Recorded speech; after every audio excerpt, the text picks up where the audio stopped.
uwitwa Sana ari umutekamitwe ukomeye cyane ngira ngo murabyibuka ibintu yakoreye wa mwana w'umukobwa bitaga nde bitaga Kadete umwe muri Amerika. Ibya Kadete byo ntago muzabyibagirwa. Imitungo umutipe yari yamaze kuyandikaho yabuze gatoya. Iwabo n'ababyeyi bafitemo uruhare. Kumba kana kakayizwa gakora nk'agacakara muri Amerika kakohereza igisore kikigerwa kigenda mu modoka umukobwa yakiguriye. Amazu cyara amaze kuyandikaho habura akantu gatoya ngo kimubeshye ngo bazakora ubukwe. Ninde muntu usoma ikinyarwanda kandi cyaka umusomyi? Oya nta musomyi dukeneye turisomera. Nta muntu dukeneye hano. Twagiye dore wize mu by'Imana. Gerageze use nkaho wabishyira muri screen neza nimba byakunda sinzi hano no. Bishyira muri screen neza bihita bipfa bisakwa. Kubishyira muri screen bisaba kugira ngo birimo neza ntibyuzuyemo se. Okay. So biravuga ngo hello cyangwa ngo hewe.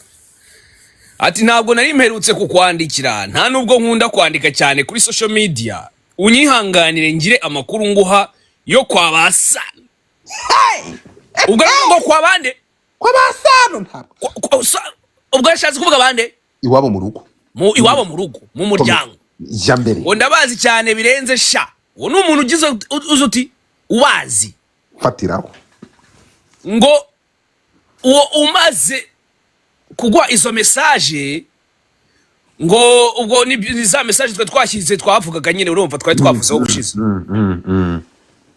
Uri wavuze nyine message z'ukuntu by'ubukwe biki buteka mitwe uramugore arimo gukorerwa ubwo nakantu kwa muri Amerika kazamo urumva uburyo uri mugore ubwo ngira ngo byuraza kubyivugira ngo uburyo yagiye mu rusengero bagahita bamugwa bamugira gute bamukubita ikinyoma kitigeze ariko ntago wababeshye kuko ni urwosengero ngo rwo bari bagiye kumufatiramo ngo bamukoreshe ubukwe.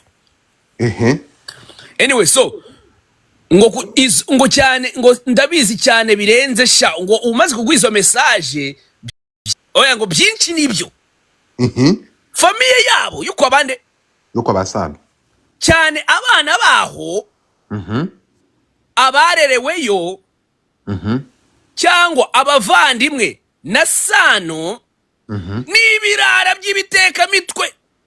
Ariko Sano afite mushiki wo Musile Queen. Ati na grand frère wiwe abahanze yajyanwe n'ikigore cyaramurongoye da ubwo nyine yaramushipinze umugore aramutwaye. Komeza. Ikigore kigiga abahanze bashikibe nuko batwaye abagabo b'abandi bagore. Ndapfuye. Babyara be nuko ntabavuze nuko mbavuze amazina bamenye ko ari nge tu kuko nkunda kubabwiza ukuri. Uwo muntu n'umuntu bazi ngo muri family ngana babwiza ukuri. Ubu n'ubwino bwiviriye hehe? Munda.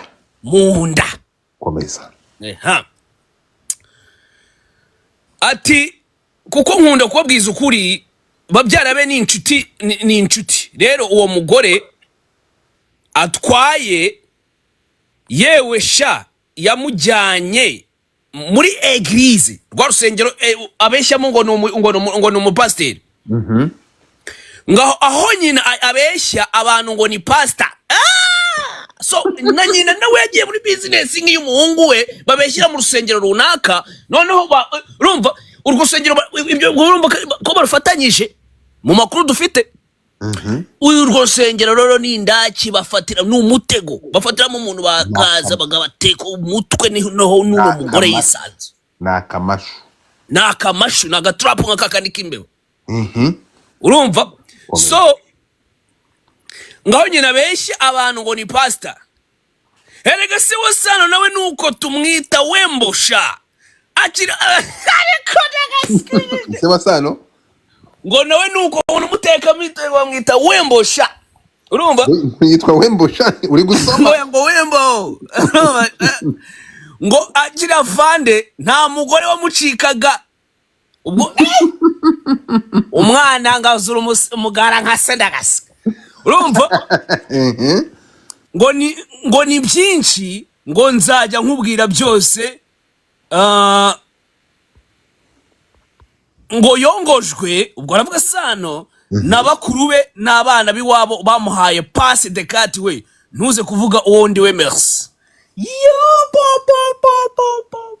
eh eh ngo noneho ngo ukuntu ngo byagenze ngo umugore yageze muri urwo rusengero rwa mama wa Sano na Sano ngo bahita bapanga kumukubita ikinyoma ngo cy'uko ngo Imana yatanze isezerano ngo yahanuye ngo yuko ngo Sano akimukubita amaso ngo akinjira ngo bahise bamukubitira ngo imirongo muri Bible ngo isobanura ngo uburyo ngo ari ijambo ry'Imana, ari prophecy y'Imana yuko ngo we na Sano bagomba kubana, bagomba gukora ubukwe.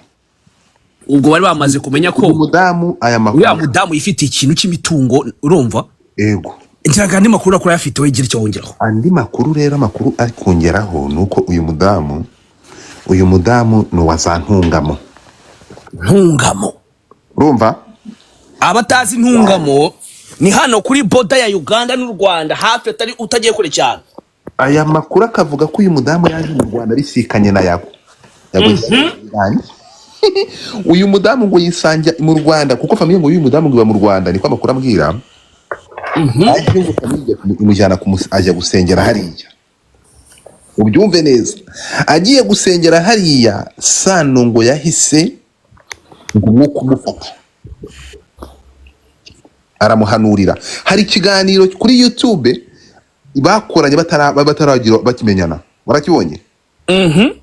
Muri ibyo biboro by'insengero yakoranye n'umugore, n'uriya mugore ntacyo babonye. icyo kiganiro nakibona. Badorinki tuje kureba tuje ahantu byahereye, byatangiriye. Yereke ahantu byahereye Sano. Mutwereka ahantu byahereye. Ngo Sano ngo yuzuwe ngo n'umwuka wera ngo ashaka ngo kugira. Uyu mutipe n'umusikama, none ikintu gitangaje kurusha ibindi. Aha inkuru tugiye kwizunyuma. Sano n'umuhanzi, Sano ni icyamamare. Ngiye murabizi ko najya mpubuka. Ntabwo njya mpubuka, ikintu dukora umuntu aragenda akazana amakuru nk'uko yakabaye. Hano bitangiye gute? Iki kiganiro abashaka kumenya like imva n'imvano, durahana ibintu byahereye naha. Gataho byahereye. Hallelujah, hallelujah. Sano Olivier is my name. Wamubonye? I want to welcome you to this channel. The name of the channel is called Ariko baceka bitwesha. Wetse wahagaitse gatoya. Umusikama. Wetse gatoya. Ubu ko kwari umuntu muri nosi yarurema ushaka kwicara akavuga ati arebye kino kiganiro akavuga ati Sano amufashe osere nk'umuntu urimo kwigisha ijambo ry'Imana koko. Azi Sano ibintu yakoze akarinda ajyanwa mu rukiko akaba convicted yuko yashakaga kurya imitungo ya Cadette bakayimwaka. Ngiye nafashe umwanya. Icyo gihe akaba yarateretaga yarambitse impeta Cadette amubeshya ngo ni fiancé we, kandi ku ruhande arimo abeshya ngo akomanga ibindi byana muri relationship n'abandi bakobwa. Ibyo ndetse ko ikintu gisekeje nta nubwo ngo byari abandi bakobwa, ngo ahubwo ngo Sano yari yibere mu rukundo n'umugabo w'Umunyanigeriya wiberaga he. Manza wumve hano.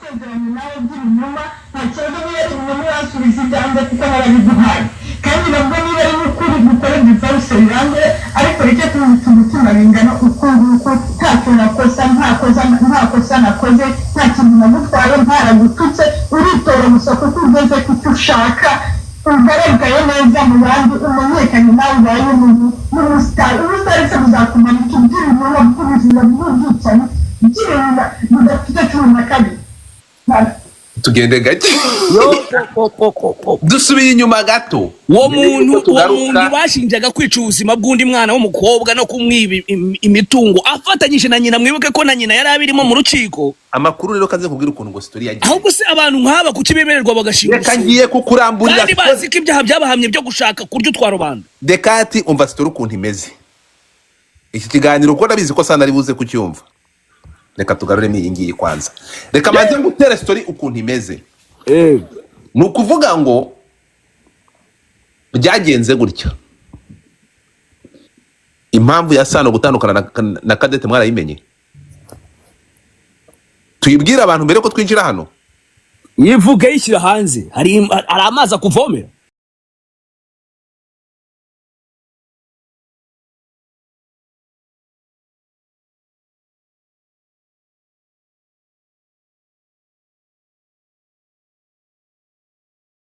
Impamvu aho byaturutse kugira ngo n'umubyeyi abimenye, Cadette yamubwiye iki? Nje sindabizi. Byivugire se? Bivuge. Ukuntu byagenze ni gutya. ubwo kiriya gitipe Cadette yagize gutya aravuga ati noneho nohereje imodoka amazu namaze kubaka ibintu byose njye n'umugabo wanjye reka tumanuke tujye mu murenge. Bro baragiye bajya mu murenge. Bageze mu murenge bari Maria ngira ngo babibonye bafashe idarapo bavuyeyo. Cadette rero ubwo yarazi ko igihe kigeze noneho wa mukunzi we yategereje igihe kinini cyane akamuhata umunzenze igihe kigeze cyo kumuhata iki umunzenze kumukubita za nkubira ntuza inzibiramyobo ntabwo ari inziburamyobo za zindi wazizi. Ubwo umwana yarabaye ati igihe kirageze, this is the time kuko n'umugabo wanjye legally we are married. Nta kintu kidistopinga na kimwe n'Imana irabizi kabisa ibingibi birabihaye umugisha. It's a time urumva. So icyakurikiye ni iki ngiki rero.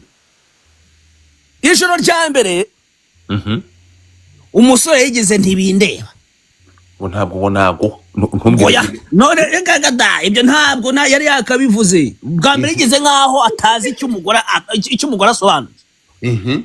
Cadette arabyina warabona akanyoni bita urabona akanyoni bitaga Cadette ngo ahise aba nk'abagore beza aravibura akabyina aragenda akaranga umwana nemeraga bitaga Yanga aravuga ati ngo yakaranze akanyobwa.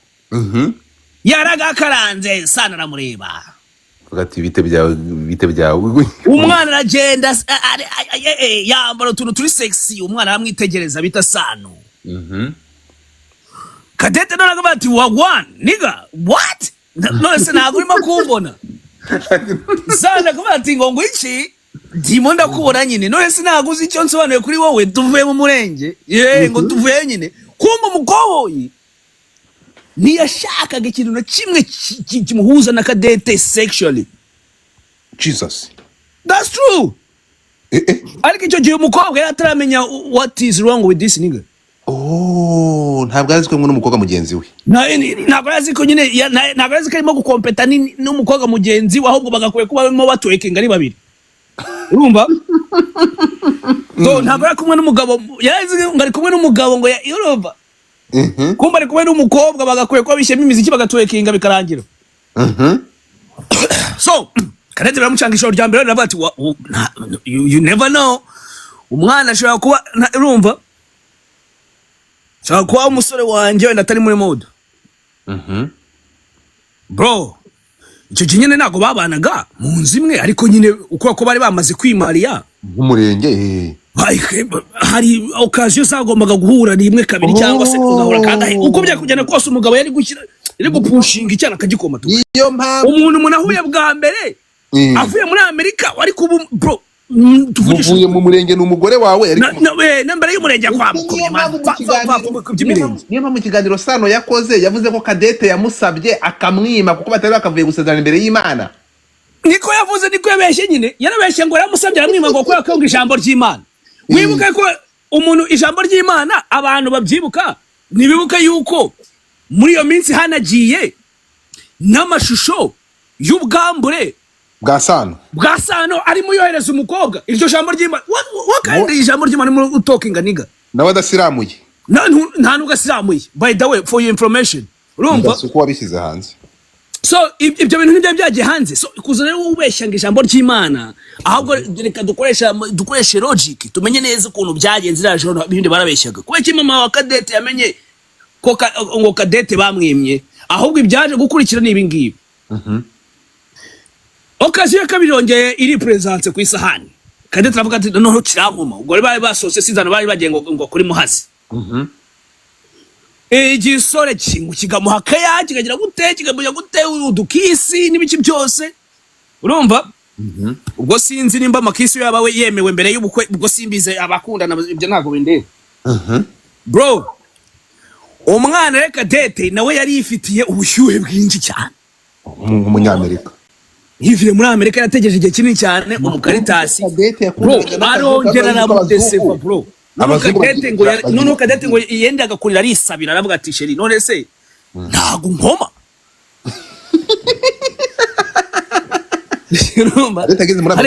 yafashe niga ireba mu maso aribwa ati reba hano hagigahitaza agikubita agashyi mu maso mu gihumuke bro. Don't you see munya yanakuyemo noneho byose ati dore umutungo we ntago ubona nubona reba igituza ngiki kireba kireziwe reba we ntago ubona ntago ukomaze ikinigazo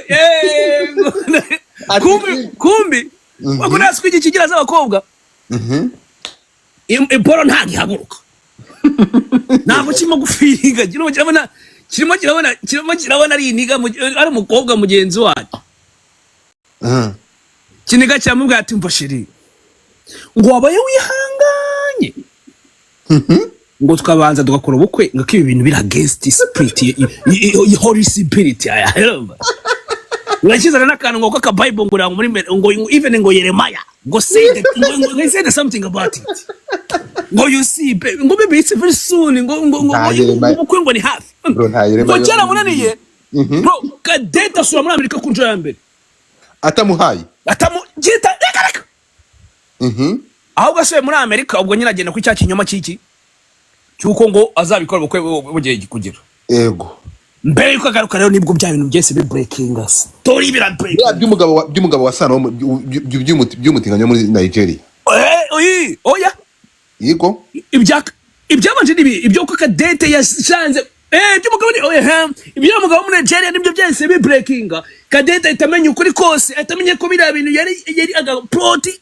ko kugira ngo bamurye imitungo niyo mpamvu ibintu byose bijya hanze so bira bintu byaturutse yuko Kadete yamenye ko uramutipe yikundira w'inyuma ari umutinganye mu magambo make. None uyu nguyu we tuvuge ko impamvu y'uyu mugande kaza ari iyihe? Impamvu ni ukumurya amafaranga nawe sibyo hari ikindi. Ni ukuvuga ngo none ko ibugande nta murya bisyaga ugerayo aza batagera kwa banyira buko ibugande. Ayo we hari akandi kantu utazi. America is involved. Iki cyo kujya muri America. Gute rero? Ahaha. Siye gukubeshya. Uyu mudamu se ko somehow singu bimeze uriyo cyangwa ubundi uyu mugore afite imitungo. Urumva? Afite n'uburyo bwo ko yavana Sano akamugeza muri Amerika. Iko kana kanu niyumviye ahubwo buretse mbahaye amasaha 5 yonyine. Ndakabazira neza mbaheze connection iri hagati y'ino relationship ino phone relationship n'ikintu cyo kuba ari mu visa zo kujya muri Amerika. Kubera iki uyu mutipe yavuze ko ubukwe budashobora no kugera kuri site ya WhatsApp nuko ubukwe bwize ibanga agashaka kubukora ku wakare kandi ari icyamamare. Umva umusa ibi bintu byose ni uko guteka imitwe nyine. First of all uwo bita Sana arabizi yuko abantu bazi story hano hanze barayizi. Babizi ko ari umutekamutwe. Bazi ko even na nyina nawe we suzi ko we na nyina bashindwaga mu rukiko bikanya batsinzwe. Yego. Na nyina nawe yatsindiwe mu rukiko ari kumwe n'umuhungu we. Amakuru avuga ko atigeze yishaka buno bukwe yabujije mu we kurongora uyu mukobwa se. Ayo makuru se twayabona hehe? Oya kandi urusengero. Kibazo nakuvuga ko nyina nawe bafatanije no mu rugibanza rwa Kadete bari kumwe. No bari kumwe ngatabishaka gute se kandi urusengero bari bagiye bazakoramo bwarese ko ari location y'ubukwe bizabera arufatanyije n'umuhungu we nose nigute yabyanze kandi biki invitation zarasohotse. Nyina ntazabeshinga ibintu ntiyarabiri mu bwahubwo ashaka ko yatangiye kumva ko ibintu byatangiye kumenyekana uno mugore bikazajya hanze yuko ari umuteka mitwe nawe bamuriye amafaranga menshi. Nyina akavuga ati none sinshaka kongera kwisanga mu rubanza ndi kumwe n'umuhungu wanjye reka njye nivire. What do you think? Nabyo birashoboka. Aha. So hari impamvu nyinshi zishobora kuba nyina yitandukanye na bino bintu ariko ntabyo yitandukanye nabyo kuko urwo rusengero batekeramo imitwe bararufatanyije. Ngiye nkongera nkagaruka kuri ya point na makinze hali. Ninde muntu utanga license ku bantu nk'aba ngaba bahamijwe n'inkiko ko arabateka mitwe? Ahubwo se bamaze gukora divorce na Kadete. Divorce yamaze gusinywa. Nindo yisinye? Ndikubaza yamaze gutandukana na Kadete. Ntabwo kabyaraba. Yabaratandukanye na Kadete byemera amategeko. Ahubwo se tuzane Kadete dusobanure nimba uriya mugabo baratandukanye wamugari tugiye tumenya niba baratandukanye mu mategeko. Hari umuntu uvugana na Kadete? Abantu bavugana na Kadete mutubarize umwuka byarabo. Uno mugabo baratandukanye biri official mu mategeko cyangwa cyari umugabo agiye gushakira undi mugore ku undi mugore. niba bagiye gusazana imbere y'amategeko ibingibi Cadette bari barakoze divorce, none se yabagiye guskaminga uyu nguyu uwa mbere byararangije kuva mu nzira bamaze gukora divorce ko hari kuzika abateka bitwe none numbiwe we ari abatipe batagira ubwoba, abatipe n'ibitangaza, abatipe nta mutima bagira. no, ariko Cadette ni igihuha afaka baratandukanye biri official imbere y'amategeko. Hari uvuze ngo baratandukanye, Cadette ni ugomba kubivuga. Ntihagira umuntu ubizi avuge ati urabizi uzamuke nkuzamure ufate ijambo, ntabwo bashaka ko bataratandukana. Muri systeme y'irembo babireba gute? Babireba gute muri systeme y'irembo yuko kana bandikamo amazina abana hano baba bari tare bahise banta muri nimero ya Cadette. Kamuhamagare muhamagare reka abana ngo bagiye kuturebera muri systeme y'irembo kuko none yawe Cadette bwo systeme y'irembo muturebere muri systeme umugore kumupakira ku wundi bose uteka imitwe ngo nyura ku irembo irembo dot ngo ni government. Reka twumve ko atari ari kwitaba se kandi noneho ngiye muhamagaza amayinite. I'm sorry, but the person you called has a voicemail box that has not been set up yet. Ahantu ramukuva numvise atoye mungu mwenye bari nka saa 8 z'ijoro Cadette ari muri Amerika atuye mu buhe mujyi ati hano kuri cyane nimba bita ngutyo ese ni Cadette wuhe ariko se nta muntu ufite nimero ya Sano uyu mugande rero kandi mpamagara umuntu w'Ubugande waduhaye amakuru y'uyu mudamu uwo ngo amakuru amumenyeho nayahe ngano Cadette atuye ngo ni saa 11 za mu gitondo na 40 shakwa ryamye araryamye ariko bwakeye bro ko abahungu b'i Kigali ko Sano yemeye gutungwa n'umurizo ariko ibingibi no umurizo se ni umutunze none se aba bagoga babeshyeshye iki ababeshya umurizo ariko ntago ari umutunze abantu muri kuvuga Sano ikintu gimutunze ni umwobo. Uravuze ngo iri duka yarikoranye n'ino ntuza uyu afite abana 3 yabaga Uganda yajeje gusengera mu Rwanda Sano ahita mushimuta aramumwiba. Urakoze cyane uyu nguyu mureba ariko tuvugira na Sano.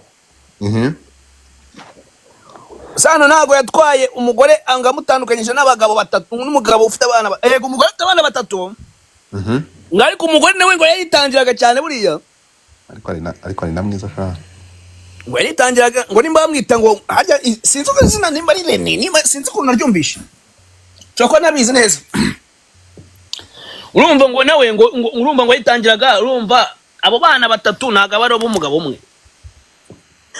urumva ngo yaratangaga bakamukoma nyine akabyara umwe ejo bundi akabyara ahubwo ngo batandukanye wanyuma baheruka kubyarana